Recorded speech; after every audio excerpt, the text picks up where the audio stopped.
Hi. Good. Nice to meet you. I have a question to ask, and I am throwing it to everyone who will come across this video, and this is what I'm going to say. Have you ever thought to yourself what life is about? hmm If you've ever asked yourself this question, in psychology we call it existential questioning. Existential question because you're asking yourself about life, existence, what that means. And we have a therapy called logotherapy that helps to address questions like this. And so I'm going to help you understand yourself better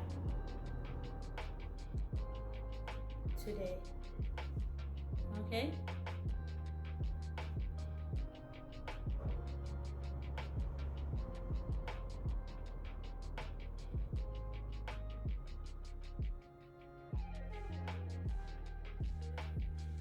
So existential questions are normally questions we ask ourselves, or we try to explore during the core of certain conditions of being human. Okay, we explore the conditions of being human. What does it mean to be human? What does it mean to have gone through the developmental stages from childhood, adolescence, young adult, late adulthood, and then all of that, and then even death. The reason why people ask themselves this question is because sometimes they may be crisis, they may be very happy, there may be some changes going on in their life, there may be tension, there may be grief, there may be success. Anything can actually just make you question life. But a lot of times people do this when they are going through a very troubling time. Part of my work I have learned is when I was in the hospital, I learned so much when I was working in a clinical setting. I learned about life. I learned about life. I got to see people near death. I got to see people who were dying the next day or even the next hour. Life in itself is so feeble. That's what I've got to say. And the truth is that you are you, even on your deathbed. It's nothing like, oh, I was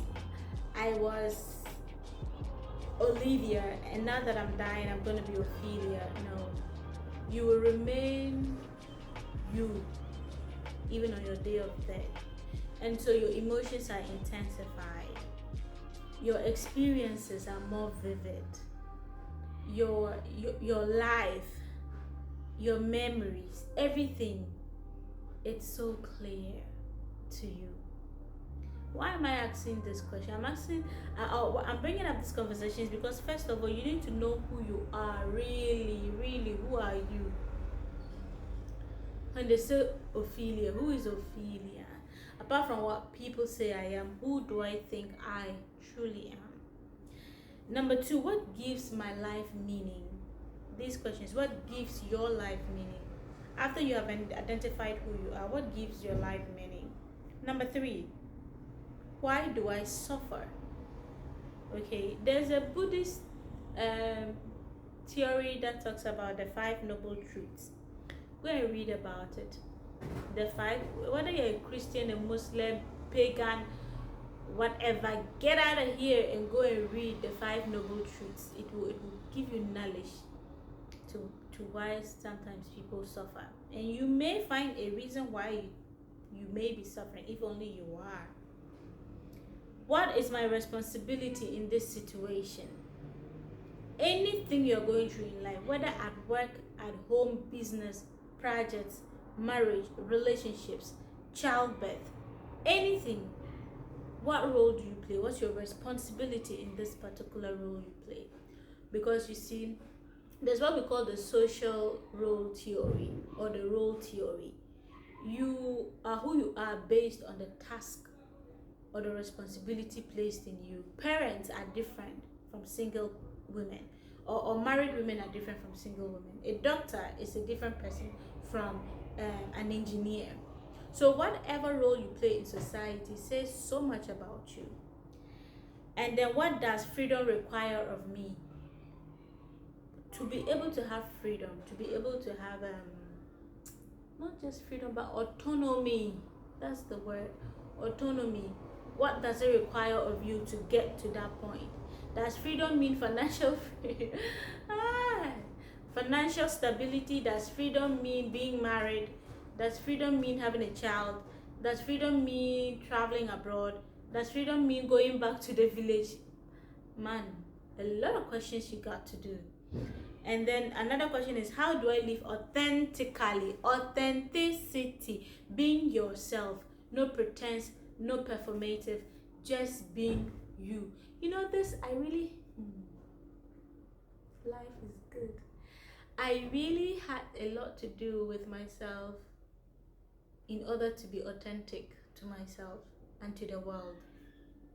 It's a place in your life you have to reach. And it could be about burning bridges. It could be about saying bye-bye to things, to people, to values, to beliefs, to doctrines, to clothing, to lifestyles, to a whole lot. It has to be a place you would want to sacrifice everything for, to be authentic. If you have not yet gotten there, you will get there, but you will not get there until you are ready for it. So even before I read psychology, I knew there was a part of me that I hadn't explored. And when I read the psychology, I realized that no, the questions I had about myself were true about myself.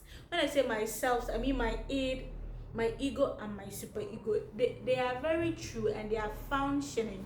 These are your moral compass, and if you're not in tune and balanced with these moral compasses, oh boy, you're lying bad. You're not going to be authentic to yourself. And remind you, if you're authentic to yourself, you do a lot of good to yourself and to the whole wide world. What remains when everything familiar is taken away? So what remains of me if I wake up today and I'm not Ophelia? If I wake up today and what makes me Ophelia doesn't make me Ophelia, what does that mean? If I wake up today and I'm not a clinical psychologist, what makes of me? If I wake up today and everything, like Job in the Bible, everything is taken from him forcefully or accidentally, what would that make of me? Right? So these questions are not about quick answers. Okay, they're about who you are. They make up who you are. And so even the trigger to answer them quick means something else about you. Why you want to be so defensive about who you are. If I were asking these questions and you are reflective, I wonder, I doubt. Really, it's true. See, if you had those feedback, it was better than trying to answer quickly. So, in order to know your orientation, in order to know what makes you you, in order to identify yourself, in order to understand you who, what, where, or how your existence is, you need to go through these set of questions. And I'm just going to leave this here, and later on I'll talk about the logotherapy. Yes, so we'll ask about that later. If this sounds like a place you would love to be, please just subscribe, just like, just follow, and ask questions, because I invite very deeper questions. I don't like shallow things. I don't like shallow people. I don't like people who just say things to fit, fleeting words, feeble. Like, no, I want deeper conversations. I want us to be able to have that emotional clarity and safety to say stuff on this page that will build a community of being human. Yeah. Bye.